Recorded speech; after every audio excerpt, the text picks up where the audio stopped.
Hi, this is Joy Bernard, and today I'm just gonna challenge myself to face this camera to start my vlog for 2026. I actually started a couple of years ago, but siguro wala lang ako confidence sa sarili.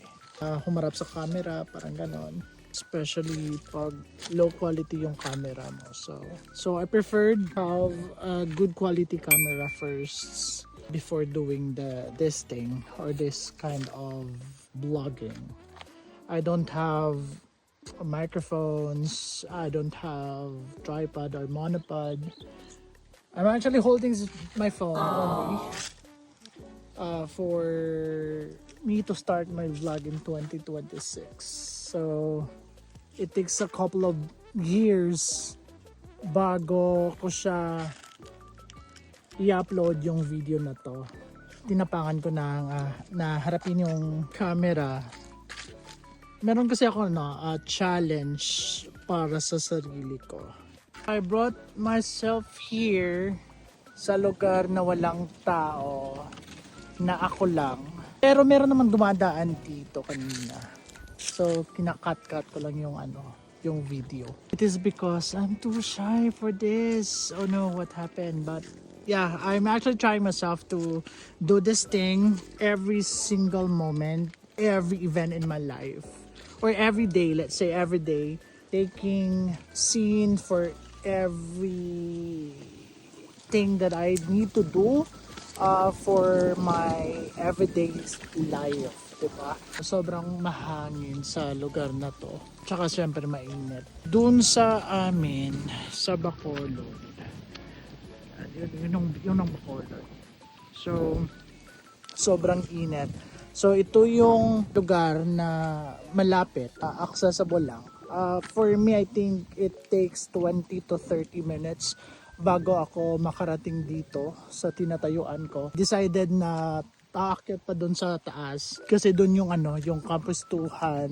Meron talaga akong spot na kung saan dito rin overlooking siya. Yung parang ganun. Tapos katabi lang ng Campus 2 Highland Resort. So merong bakanding lote doon. Tinatambayan na namin ng mga barkada ko. Dito lang muna ako nag-stop over. I think at 12 noon ata. So ako naka-lunch nito. Kumain na ako. I think 10, 11, I think, yeah, parang busog pa naman ako. I do have a challenge mag-vlog at the same time. While doing the vlog, I do have challenge in myself na kailangan kong umipon ng 100,000. Within this year, I need to save 100,000 pesos or more than that within this year. Yun ang challenge ko sa sarili ko this year. I would like also to pursue my saving money as well. This 2026, marami ako bayarin, especially ito. Pero ilang months na lang. I do have 4 months pa siguro. Hoping na makakapag-ipon ako ng 100,000 pesos in just 1 year. Kahit na meron akong monthly bill, including this. So anyways, guys, isa lang naman yung rason kung bakit ako pumunta dito. Number 1, isa tapos merong number 1. So may number 2 pa. Maraming rason.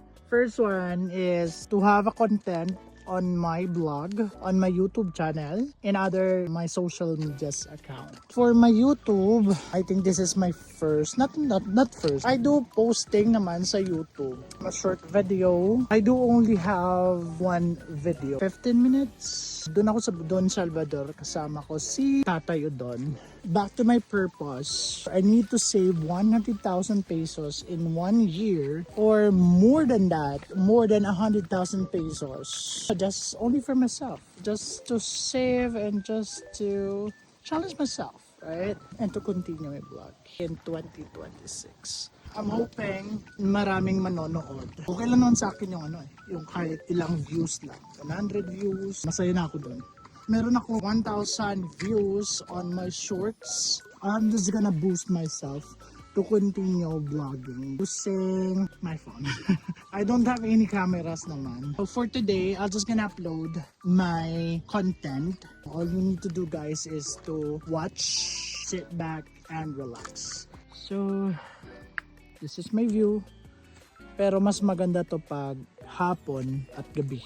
Makikita mo dito yung city lights. At saka dito sa part na to, maraming nagtatambay. Na from Bacolod, umaakyat sila dito sa taas. Para lang makita yung view at scenery ng city lights. Yun. Some of them are also residents ng Alangilan. Tingnan nyo guys, oh, merong bahay doon. I think rest house.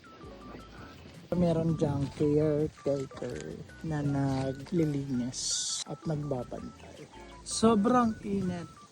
Pero sobrang init dun sa sa Bacolod compared dito sa Alangilan. Sa curious na magtatanong kung anong camera ang gamit ko. Kasi if you notice, I do have dual camera. No? I'm actually using iPhone 17. iPhone 17 is dual camera is one of the best thing. Especially for making vlog, diba? The dual camera. Look. From iPhone 11, I jumped to iPhone 17 for upgrade. I actually using my iPhone 11 for a couple of years. I think 3-4 years. Bago ko siya napalitan, bago siya na-upgrade into 17. Maganda yung quality, maganda yung camera. Yung camera nito merong macro. So, if you can take a look, yun, makikita talaga yung kahit na malapit yung yung camera sa object. Yun. Merong macro yun. Diba?